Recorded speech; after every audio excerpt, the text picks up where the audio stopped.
Welcome to the Peace and Possibilities podcast. This is Julie Bruns, and you are about to be inspired.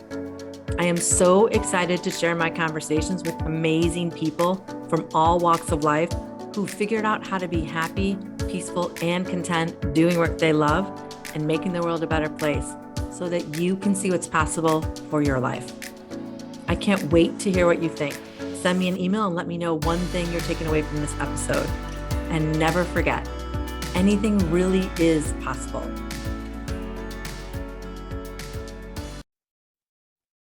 Hi, everyone. My guest this week is Michelle Chalfant. And Michelle, I don't know if you know how I came across your work, but I listen to podcasts on my commute. And I heard your podcast. I'm trying to remember. I think it may have come up when I was listening to your podcast as a suggested, you might like this. And so I'm trying to remember. I don't think it was referred to me by someone. I think I found it organically. And I heard a conversation that you had with, I forget her name, but she was British, I think. And she was talking about trauma and narcissism. Mm-hmm. And it was just a really, really fascinating conversation. And I just love learning about stuff like that. So it was a really cool conversation. And then I reached out to your team and said, would Michelle like to be on my podcast? So here you are. So thank you. Oh, well, thank you. It's an honor to be here with you. You're welcome. So you have a podcast. It's called The Adult Chair. I'll let you explain a little bit more about that. And you are a holistic coach and a therapist.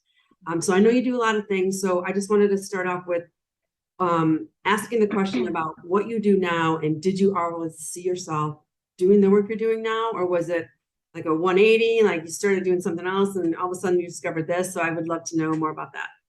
Yeah, for sure. I would say this, I always love to help people. I always knew in my heart, I just love to talk to people. I love to solve their problems. I love to sit with them when they're not, when they're emotional, when they're not feeling well. I like to be with people and help them to resolve whatever's going on in their lives. So that has been probably a calling since high school. Mm-hmm. And of course, that was laced with codependency. Mm-hmm. That was like great, that was through my desire. But even more than that, in my heart of hearts, I've always had a passion for helping others. Now, what I'm doing now, I never dreamed that I would be doing, which is running I developed and have a coaching certification program. So that is, wow, like never ever dreamed that would be happening for me, but absolutely love it. And yeah, so I'm still doing the same thing. I find I'm still helping people, but I feel like I created an army of light warriors to help me to do that, because I couldn't do it on my own. So I had to create others to help me to do what I do. So yeah. I love that. It's a beautiful way of thinking about it too. It's like you want to keep the work. There's only one person. You can't do everything. You can't, help everyone. There's only so many hours in the day. So I love that. I love that you created it to perpetuate what you're doing and not just like I have this program. Because some people do it. I know because I've heard of them and they're just making money and they're not really even involved in it anymore. It's like, no, you want everyone to be. No. Yeah. You know what? I've heard the same thing, Julie. I mean, it's like so many people, oh yeah, you got to make this much money. And my mission has always, like my mission is to heal this planet, like to bring healing to this world and not money driven. Of course, who doesn't want to make money? We need it to survive. Of course. But really for me, I have such a passion for helping people heal and transform. That is my passion. And when my podcast came out, which is like 7 years ago, I didn't even know what a podcast was 7 years ago. Someone that I was working with was like, you need a podcast. So I was like, really? Okay. What's a podcast? This is like the end of 2014 when no one was really doing podcasts. Wow. And I was seeing clients full time. And I said, fine, after much hazing of please do a podcast. I said, fine, I'll do one. And I thought, well, I'll do it as a resource for my clients, that I was working with. So I could say things like, oh, you want to work on boundaries, go to episode number, whatever. Or you're working with triggers, go to this episode. And I think it was within by the end of May, I remember it was around Memorial Day. The guy that I was working with called me and he said, you're not going to believe this. Your show's taken off. I'm like, it is? who's listening? I was like, I thought it was just for my clients. Right. Okay. So it got really big, really fast. And I have a lot of therapists and coaches actually that refer to their clients, but people that are just everyday people that listen and they say it's simple. What they say is it's like simple, it's very simple healing steps. And I break everything way down so people can understand how. I realize a lot of people will say things like, you need to love who you are, you need to heal your codependency. And it's like, well, how do I do that? Right. So the whole show is based on how do we do those things? But the show blew up. My practice blew up because people around the world started saying, can you see me? And I was like, I had a 2-year waiting list. I'm like, this is insane. Like, I can't keep doing this. So that's why I said I need a coaching program, because I really want to keep this healing momentum going. So that's why. And I just taught people exactly what I do. So that's what the coaching program is all about now. And I don't unfortunately see clients anymore. I just don't have time. Yeah, of course, because that's what ends up happening. It's crazy. I was going to ask you, it's so funny that you just told me about how you figured out your podcast. This beautiful butterfly just flew by the window, and we're high up, so that doesn't happen very often. It's a really big. Oh, I know. that's a message. There's a rainbow today, there, right? too. There's a rainbow in this stormy Chicago weird weather today. It's a very bizarre day. Anyways, I was going to ask you, because I don't normally ask people about how they develop their podcasts. I don't talk to a lot of people other people that have podcasts. It just hasn't been who I organically meet. And I was going to ask you about that. It's funny that you just told me, because I was going to say, how did you create it? Because mine was just a simple idea. I didn't, and also I'm learning now that some people will create them and then they'll do them for like 2 months, and they won't do them for like another 6 months or a year. Like, there's no consistency. But when I created mine, it was 2019. It was my own idea. I knew what podcasts were, but a lot of people were starting them. It was right before the pandemic, but then people would start and stop. But I was like, I'm doing one every week, come hell or high water. And this October will be 3 years of me doing one every single week. I have 150 episodes. And I was telling my husband, I'm like, I think I'm good now. Like, I think I want to just do something different. And he's like, anytime you want to meet someone and take the conversation, you can. I'm like, you're right. I'm like, but I wanted to prove that there are lots of examples of people doing work they love. And I've done it. I've talked to 150 people, just like you and I are doing, that they were 18 years old or they're 80-year-olds. I talked to the co-founder of North Face back in one of my first festivals. Yeah. And it's just like, I wanted to prove to people, I'm not from this kind of family. I'm old. I'm this diversity. I'm whatever I am. I'm like, no. There's an example, and here they are. Yes. And it was just so. I was like, I have the idea. I'm just going to do this. It's a lot easier than you think it's going to be, but you have to be consistent. You get on a Zoom, you hit record, and you have to produce them and stuff. But I figured it out. I did it, and I was like, this is pretty cool. I'm glad I did it. Now I have this library, like you're doing, this library of things to refer people to. I'm working with college students now to say, like, I have an example for you. There's a 20-minute conversation or a 45-minute conversation with someone who was struggling just like you were, and go listen to it, because there's proof. Beautiful. Yeah, I'm glad that you're helping people in that way too, because it's like you can, if you're recording the conversations, then someone said something great, you can say, oh my gosh, go back and listen to this story, instead of trying to redo it all the time and trying to explain people without, like having all these recordings. And it's awesome. Yeah. Cool. Yeah, I love it. So tell me about, you figured out, so you're doing this work now and you never really saw yourself doing this, but were you, like, when you were younger, were you like, I'm going to help people, and you started this, like, along the way when you were figuring out exactly how you were going to become a coach and a therapist and stuff, what were you doing along the way to remain peaceful and happy and content? Not everyone's that all the time, but. Yeah. I would say 2 things. One, just being a business owner, even when I had a private practice and I was seeing clients one-on-one, and then transitioning into really, I have a company now with employees and payroll and the whole thing. The thing that I had to learn to do as a business owner, and just as a human, to be honest with you, is delegation. Delegating the things that I'm not great at and sticking to the things that I'm a natural or great at. Things that are a drudgery, I just don't do. And and we teach this in our master coaching program. It's like, you have, because I have these coaches and they try to do it all. Like, I'm like, you can't do it all. Do what you're great at, and you hire people to do the things that you're not great at or that make you angry or that get you Yes. frustrated. So delegation has been huge. Number one. Number two, I would say work. That is something I preach to everybody. When someone comes to me and they go, I have nothing to work on, I'm like, then you haven't looked hard enough, because everybody, every human has something they can work on. Everything that I talk about really is helping us to become, or actually, let me say it like this: I help people to rediscover and live in their true self. And that takes time, and that's a journey, and it's a lifetime journey. It doesn't mean you're broken. It doesn't mean there's something wrong with you. It means, gosh, we get to go on this journey of self-discovery and finding out really, really who we are. So that takes personal work of some kind. It doesn't mean you have to go to therapy every single week of your whole life, but do some get a coach, get a therapist, whatever, to help you to see more of who you really are on the inside. That has been something I've done pretty much since I was a teenager, to be honest with you. I believe in that so much. In fact, even with my coaches, I'm like, you cannot see clients unless you're working on yourself. And I call it, you have to clean your slate. How can you be a good practitioner if you've got stuff, like you can't, it gets in the way. So we have to continue to what I call clean our slate. Clean your slate. I like that. When you first Yeah. said, you said the first thing's delegate, and the second thing, and you said self-discovery. What was it? The term you first said, it broke up.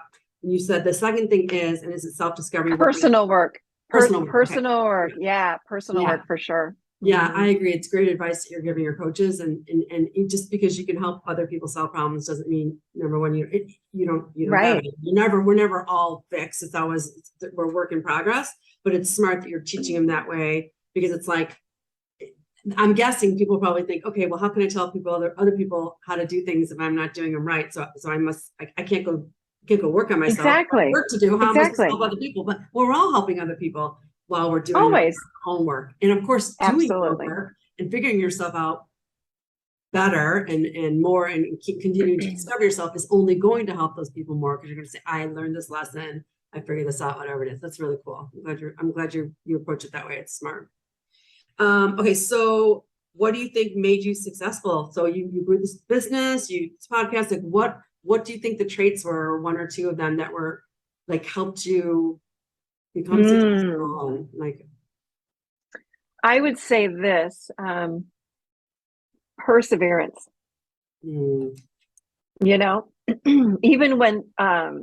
Even when times are, well, there's perseverance in self-talk, really learning about your self-talk. We all have an inner critic. We all have the chit chat. We have perfectionism. We have controller parts. We've got to really look at those things and listen to what the self-talk is saying, and you keep going forward regardless. I have, when I was transitioning from being a one-on-one practitioner as a coach and a therapist, moving into more of this business that I have now, I had started to invest in marketing firms, different people to help me, because I'm like, I can't do newsletters and online courses, and I can't do a membership, and I can't do all this by myself. I needed to hire people. And one of the first companies that I hired, they were a marketing company, and they met all these promises for me. We'll do all your emails, and we'll help you put together your membership. We'll do all the stuff. And I think I had saved money when I was a therapist for all the years, or not all the years, but for a few years. And I said, okay, now I'm ready to really transition out of this. And $70,000 I'd invested over the course of about 4 months with this company. And they almost ruined me and my company. They completely, I'm going to say, almost destroyed me. It was horrible. The people that they hired to do my emails, just to give you one example, the emails that went out were embarrassing. Subject lines that had errors, like spelling it. Like, it was, I'm not kidding. It's the opposite of professional. It was the extreme opposite. And I had signed a contract. So I was stuck with them from August till December 3rd. I actually have the date in my head because it was so horrific. I was like, this was horrible. And I couldn't get out of the contract. So I had to keep spending all this money. It went from bad to worse. And by December 3rd, I was ready to quit everything. I'm like, this was the most stressful. I mean, I had adrenal fatigue. I was stressed out all the time. And I had to sit when all that happened. And this happens to so many people, like so many people that are starting companies. I don't look at it. I used to look at that as a fail.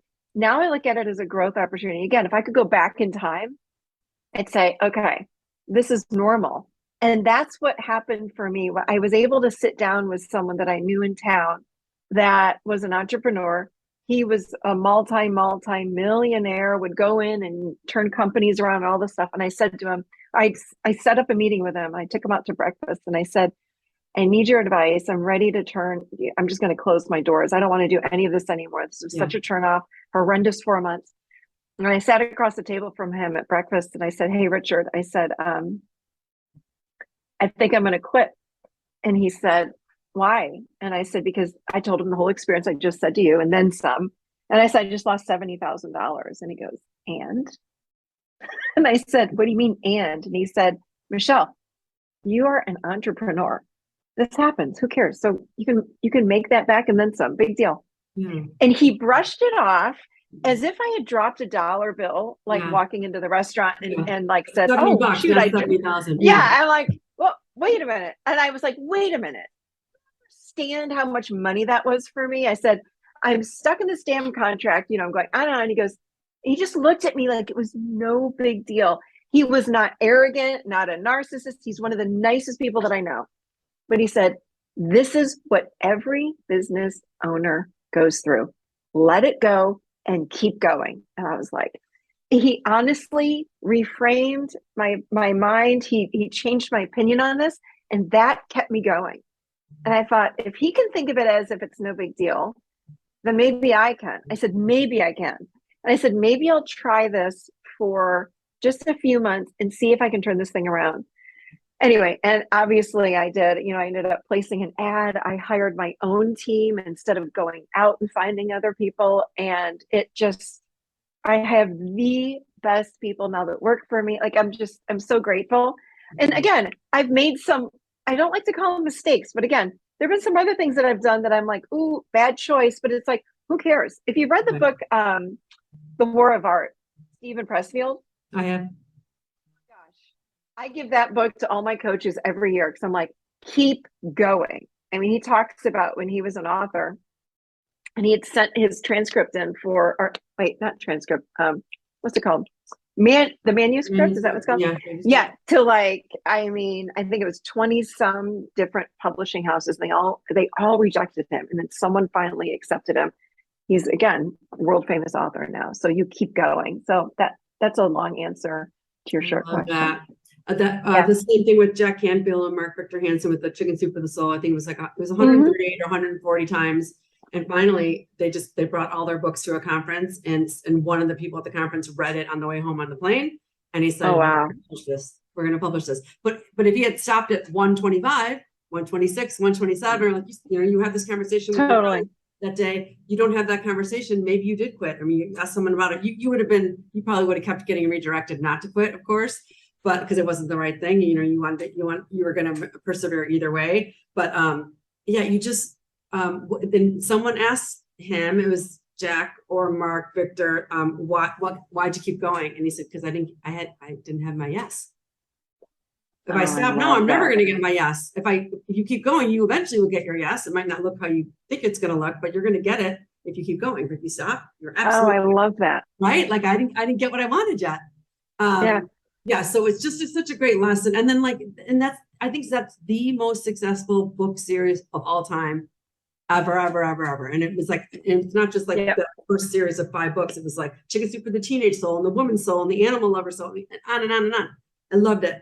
I love that story. But it's so true, the perseverance. And you're right. I mean, $70,000 to any average person would be like, I'm devastated, but like he's the friend. But so if you stop, you're never going to make the $70,000 back, and you're certainly not going to achieve anything greater because you're done now. So you're done for this crappy company. And I hate hearing stories like that. But like you said, it's a growth opportunity, and you have to sit back later and think, why did I allow that to happen? Why I signed this contract? How could I get out of it? Like all of the things that came around, like it's to teach you something, of course. I just hate knowing there's people out there that would take advantage. And of people, especially people that like have a dream and want to do their own business. And these other people are, I get them people will email me. They're like, oh, I see you have a podcast. I can help you. It's like, you don't even know me. You don't like, how do you, no, I got it. I'm already helping myself. And if you knew that, if you actually did the research you told me you did, you would already see, I'm writing my own notes. I'm writing my own, like you're not, it's just a hurry up. I want to make some money, and it just feels icky and whatever. And it's sad that there's that out there, but growth opportunity, right? All right. So my next question for you is what advice? So you don't see client, you don't see your own clients anymore, but you teach these new coaches, and I'm sure people ask you for advice all the time. Like, is this right for me? Or I'm going to do this, but I'm not feeling great. What advice do you give when people say, I want to have a meaningful career and make a difference, but obviously make money and have a good life? What do you say to them when they're struggling with that? That they're struggling to find it, you mean? Like finding that great career? Yeah. Something that I teach a lot, even in my program, is all about intuition and sitting with your heart, because we don't do that. We go right into our heads and we're like, oh my God, I don't know what to do. It's like, slow down and get into your body, because your body actually is like a navigation system for our lives. And we've got to slow down and connect into the body and into the heart. And then we're able to, what I call, walk down our illuminated path. It's like, we all have a beautiful life path, and we want to know like what's coming way at the end of the path, instead of, okay, that's what I want to do. Someday I'd like to do X. Well, what's my very next step right now? So that's the illuminated path. You take one step at a time. When that next stone in front of you lights up, you take that step forward. It may not make sense, but you do it anyway. And then you live from here, and then you go to the next one. But we've got to learn, in order to find that purpose and passion that we live from, that people want to live from, it's all in the heart. We can start in the mind by making a list of things that we really love and that we like. And also what's important is you ask other people, hey, what do you think I'm good at? Because sometimes we're missing it. Like, oh, well, I see you doing this. I think you'd be great at that. Have you ever thought about that? It's like, no, you write it all down and then sit with yourself. Again, get quiet, read it, light a candle, journal, all of these things to get inside your heart and your body, and let that part of you tell you and guide you how to take the next step forward. I love that. I love the visualization of the walking down an illuminated path, and like the step lights up, and it might look weird or whatever, but that's the one that's lit up. So that's the one you're supposed to step on, and then you look around, and the next. I love that. It's such a cool way of looking at it. I'm a career coach for university students, and I'm starting to teach. I've been talking about this forever, but it's fun because now I have an audience, a captive audience. I get to tell, especially women, young women, like they're like, I'm confused. I'm anxious. I'm like, you're not confused. You just told me what you wanted. You're talked to some other people that told you might not be able to do that, but you know what you want. You're not confused about what you want. So you just told me, or they'll sit down and say, I really want to do this, but I'm concerned because my parents were telling me I should go over here because that's where the money is. So I don't know what I want to do. I'm like, you know what you want to do. That's the first thing you said to me. So it's so fun to teach this now. I didn't have this when I was always discovering on my own, reading books and talking to people, et cetera. But I didn't have people in my life telling me like, trust your intuition. You have all the answers. My dad was more like that. Like, let's sit and talk about it. We can figure it out together. But I didn't have a lot of people teach. And I'm sure my friends, it just, whatever. It wasn't a big thing that back then, we didn't talk about what you and I are talking about right now with our intuition, and we're not taught it. And so we don't know how to discover it. We don't know how to listen to it.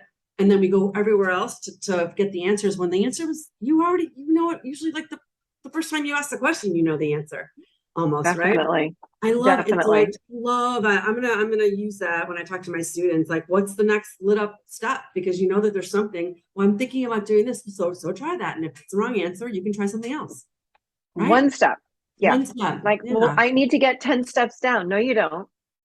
That's where you're going. But what's the very, very next step? What's the next thing you need to do right now? What feels right? Not what do you think about? What feels right? And you run it through your body.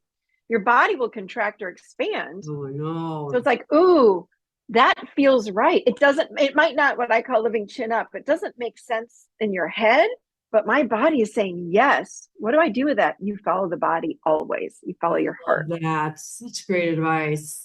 It's such great advice. I was just thinking about something else with the contracting. It escaped my mind, so I'll just ask you the next question. What is there anything which you in your life or career that you learned earlier besides that there's bad marketing people out there taking your money and not doing good work? Yeah. What did I wish I had learned earlier in my life? That is such a good question. I think that I wished, honestly, when I think about that marketing company, I wished I had known earlier that mistakes are normal and they're not failures. And that life is a series of, again, I don't even like the word mistake. Making wrong turns in life or things that feel like mistakes are some of this is it. Mistakes or things that feel like mistakes are actually not mistakes. They're the greatest learning opportunities for your future. Yeah.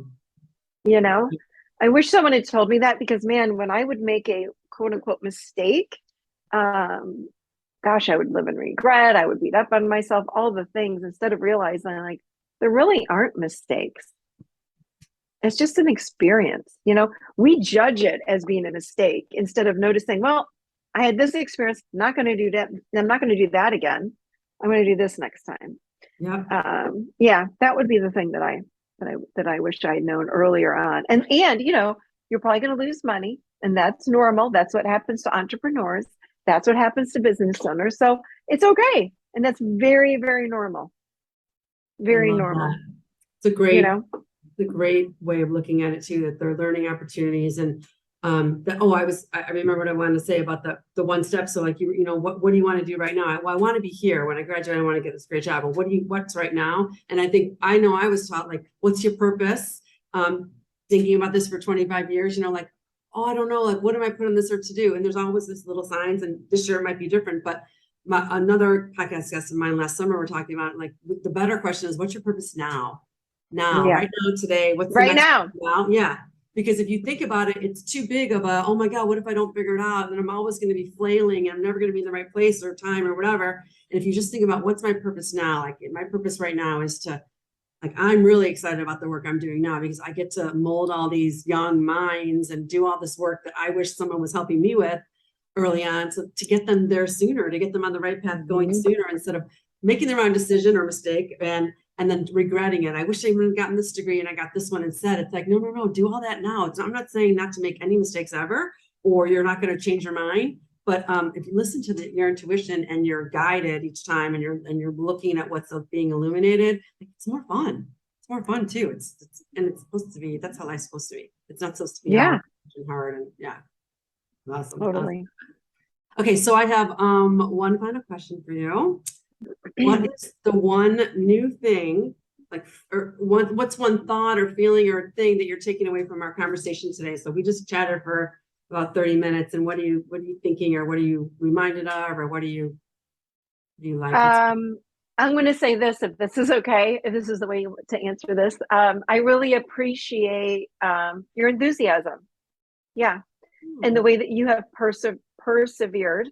And I notice your excitement when you talk about your show and that you keep going. And I hear a lot about people that stop their podcasts, that don't move forward with their dreams. And I just have a real appreciation for what you're doing and your show and helping these kids that are graduating and your career counseling and college. I mean, it's phenomenal. So I can tell that you're enthusiastic, and that's when I know that people are in the right job, the right profession. You know, I get a lot of calls from people that are joining our program, the coaching program. They're like, well, I just know that I want to help people. I don't know. None of it makes sense. None of it makes sense. I'm like, you know that you're doing the right thing. And I'm looking at this with you and I'm like, you know, you're doing the right thing because you're so enthusiastic and excited. Yeah. You know, if we are in professions that are not bringing us joy and excitement, it's like, why are you in it? Like, get out, do something else. No. I'm sure, I'm wondering if you'd say the same thing, but for me, what I do, I work my butt off. Like I really work a lot, and I love every second of it, and it doesn't feel like work, if you know what I mean. I do know what you mean. You know, it's like, it doesn't, you know, and my coaches will say to me, thank you for this training because I get to now do this work and it doesn't feel like work. I'm like, exactly. Then you know you're in the right thing. Exactly. So I love that. Yeah. Like I get to do it. Like it's a privilege. It's a fun, like, I've never been I've always loved the work I've done. I've been a software trainer. I've been corporate trainer, leadership trainer.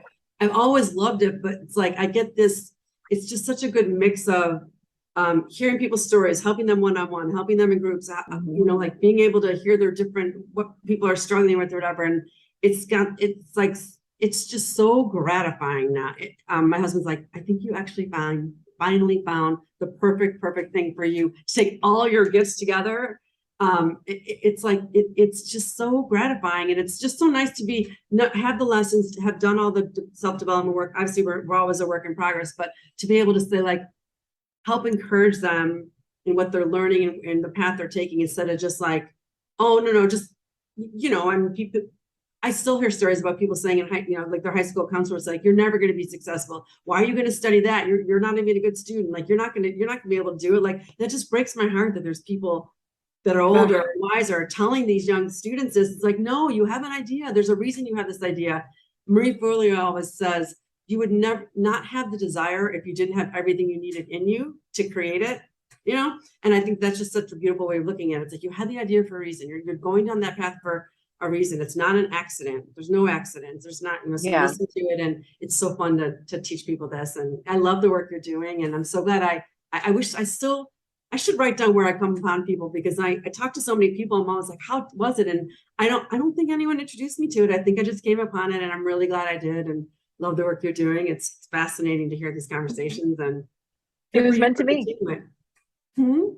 I said it was meant to be. Yes, totally. Well, thank you so much. So how do people get in touch with your program, or say the name of your podcast and all of that?